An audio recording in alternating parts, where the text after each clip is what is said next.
যথারীতি বিএনপি বা তারেক রহমান তাদের কথা রাখবে না বলেই ধরে নিচ্ছে মানুষ। কারণ ইতিমধ্যেই পদত্যাগকারী রাষ্ট্রপতি শাহাবুদ্দিনের বিরুদ্ধে অভিযোগ, মামলা সবই হয়ে গেছে। বরঞ্চ আরো যুক্ত হয়েছেন সাবেক রাষ্ট্রপতি আব্দুল হামিদও। অথচ যতটা জানা গিয়েছিল তাতে বোঝা গিয়েছিল যে রাষ্ট্রপতি শাহাবুদ্দিন তারেক রহমানের সঙ্গে বোঝাপড়া করেই পদত্যাগে সম্মত হয়েছিলেন। এরও আগে তারেক রহমানের সরকারকে শপথ পড়ানো ছাড়া 2024 সালের আগস্টে জুলাই সন্ত্রাসীরা ক্ষমতা দখলের পর থেকেই রাষ্ট্রপতি বঙ্গভবনে বসে বিএনপির পারপাসটাই সার্ভ করে গিয়েছেন। বিএনপি যখন যা চেয়েছে রাষ্ট্রপতি তখনই তা করেছেন, যার সর্বশেষ উদাহরণ সংসদে দাঁড়িয়ে বাংলাদেশ জিন্দাবাদ বলে বক্তব্য শেষ করা, বিএনপির হয়ে জুলাই সন্ত্রাসকে গণ অভ্যুত্থান বলে স্বীকৃতি দেওয়া, সবই করেছেন রাষ্ট্রপতি শাহাবুদ্দিন। জিয়াউর রহমানকে স্বাধীনতার ঘোষক আখ্যা দেওয়া ছাড়াও এমন কোনো কাজ নেই যা শাহাবুদ্দিনকে দিয়ে করানো হয়নি। কিন্তু শেষ পর্যন্ত পারবেন তো রাষ্ট্রপতি একজন মুক্ত মানুষ হিসেবে সম্মান নিয়ে বেঁচে থাকতে? যে অবস্থা দেখা যাচ্ছে তাতে রাষ্ট্রপতি শাহাবুদ্দিনকে নিয়ে বিএনপির চিরাচরিত অসম্মানজনক ভূমিকা প্রেসিডেন্ট শাহাবুদ্দিনের ক্ষেত্রেও যদি দেখা যায় তাতে কেউ অবাক হবেন বলে মনে হয় না। যা হোক, চলুন দেখা যাক কি হচ্ছে বিদায়ী প্রেসিডেন্ট শাহাবুদ্দিনকে ঘিরে।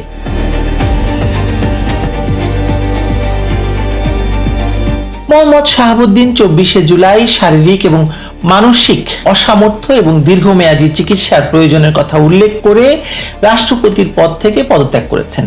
পদত্যাগের আগে তিনি প্রধানমন্ত্রী তারেক রহমানকে নিজের সিদ্ধান্ত জানিয়েছিলেন বলেও একাধিক সূত্রের বরাতে সংবাদ প্রকাশিত হয়েছে।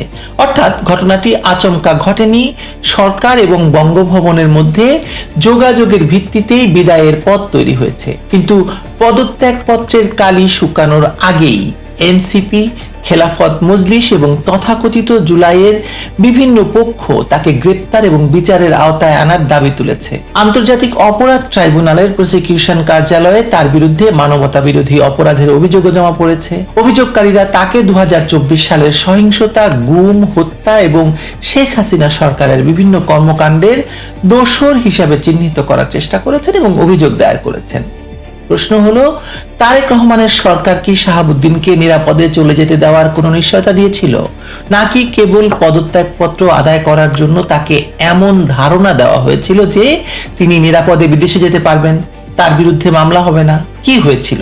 রাষ্ট্রপতি যদি মনে করে থাকেন যে পদত্যাগ করলেই তিনি চিকিৎসার জন্য বিদেশে চলে যাবেন, তাহলে সম্ভবত তিনি বাংলাদেশের ক্ষমতার রাজনীতিকে আবারও ভুল বুঝেছেন। কারণ বাংলাদেশে ক্ষমতার সঙ্গে করা সমঝোতা কাগজে লেখা না থাকলে বা দালিলিক প্রমাণ না থাকলে তার মূল্য খুবই সামান্য।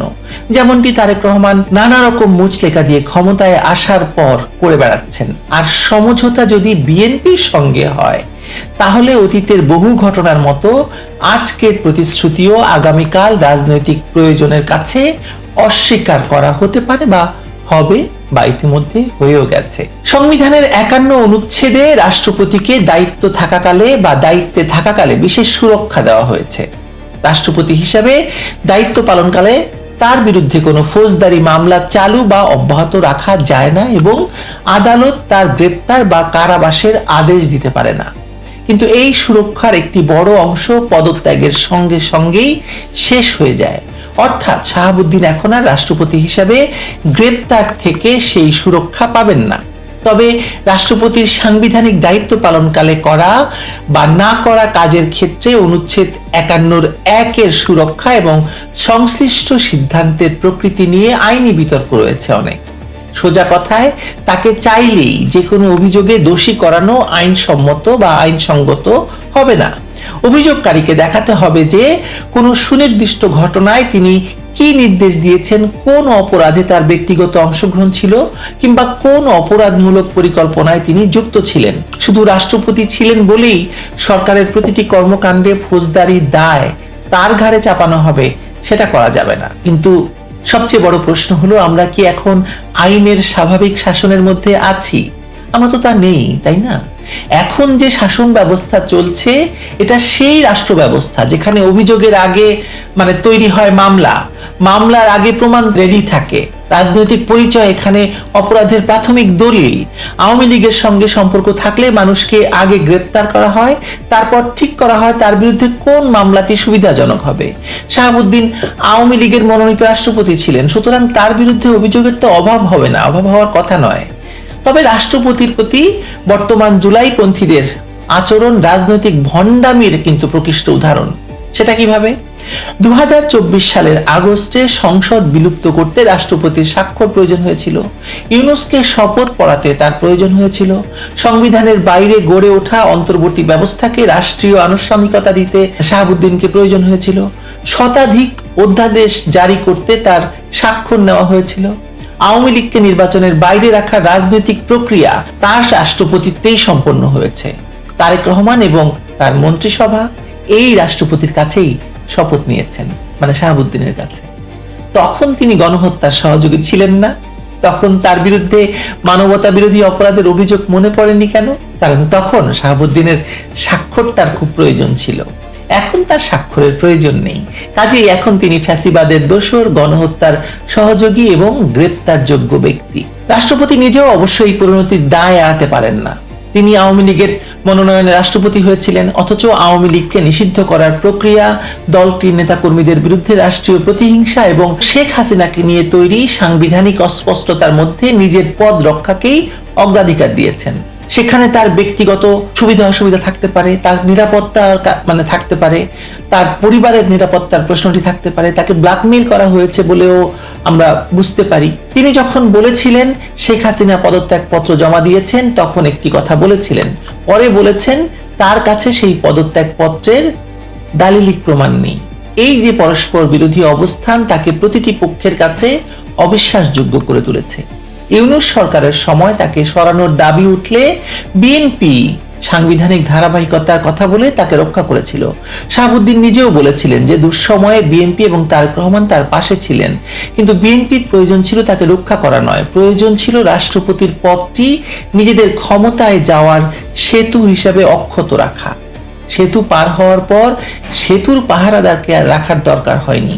সেতুটি পুড়িয়ে দেওয়া বা সেতুটিকে গ্রেপ্তারযোগ্য করে তোলা বিএনপির কাছে কোনো ব্যাপারই নয়। তার বিদায়ী রাষ্ট্রপতি শাহাবুদ্দিনের জন্য এখন দৃশ্যত দুটি পথ খোলা আছে। প্রথমটি হচ্ছে একটি সেফ এক্সিট। তিনি বঙ্গভবন ছেড়ে গুলশানের বাসায় উঠেছেন এবং চিকিৎসার জন্য বিদেশে যাওয়ার পরিকল্পনার কথা জানিয়েছেন। সরকার অনুমতি দিলে এবং বিমানবন্দরে বাধা না দিলে তিনি বিদেশে গিয়ে দীর্ঘমেয়াদী চিকিৎসার নামে কার্যত নির্বাসিত জীবন বেছে নিতে পারেন। দ্বিতীয়টি হচ্ছে বিচারের নামে রাজনৈতিক প্রদর্শনী। বিএনপি এবং অন্যান্য জুলাইপন্থী দলগুলো সরকারের উপর চাপ বাড়াচ্ছে। তারা বলছে শাহাবুদ্দিনকে যেতে দিলে বিএনপি এবং আওয়ামী লীগের গোপন সমঝোতা প্রমাণিত হবে। নাহিদ ইসলাম ইতিমধ্যে বলেছেন, সাবেক রাষ্ট্রপতির বিরুদ্ধে ব্যবস্থা না নেওয়া হলে সরকারের অবস্থান প্রশ্নবিদ্ধ হবে। তারেক রহমানের জন্য এখানে রাজনৈতিক হিসাবটা খুব সরল। সাবেক প্রেসিডেন্ট শাহাবুদ্দিনকে নিরাপদে যেতে দিলে নিজের দেওয়া কথার মর্যাদা রাখা হবে, কিন্তু জুলাইপন্থী এবং জামায়াতীদের চাপ বাড়বে। আর তাকে গ্রেপ্তার করতে দিলে বিএনপি প্রমাণ করবে যে তাদের সঙ্গে রাজনৈতিক সমঝোতায় বিশ্বাস করার কোনো কারণ নেই কারণ। বাংলাদেশের ইতিহাসে রাষ্ট্রপতিকে ব্যবহার করে পরে অসম্মান করার নজির বিএনপির জন্য নতুন কিছু নয়। 1991 সালে বিচারপতি শাহাবুদ্দিন আহমদ অস্থায়ী রাষ্ট্রপতি হিসাবে গণতান্ত্রিক উত্তরণ নিশ্চিত করার পর দায়িত্ব ছেড়েছিলেন, অথচ বিদায়ের সময় ক্ষমতাসীন বিএনপি নেতারা ন্যূনতম সৌজন্য তার প্রতি দেখায়নি। মোহাম্মদ শাহাবুদ্দিনের পরিণতিতেও সেই একই রাজনৈতিক সংস্কৃতির পুনরাবৃত্তি দেখা যেতে পারে বা আমরা দেখব।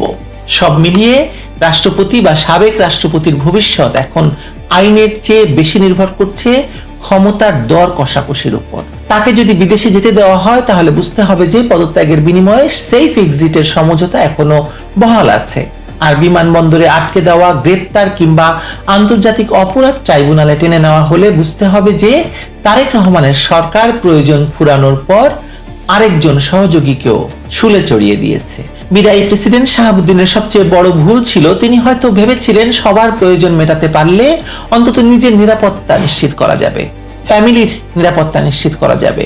বাংলাদেশের রাজনীতি তাকে এখন শেখাবে যে ক্ষমতার সব পক্ষকে সন্তুষ্ট করতে গিয়ে শেষ পর্যন্ত কোনো পক্ষের বিশ্বাসই অর্জন করা যায় না।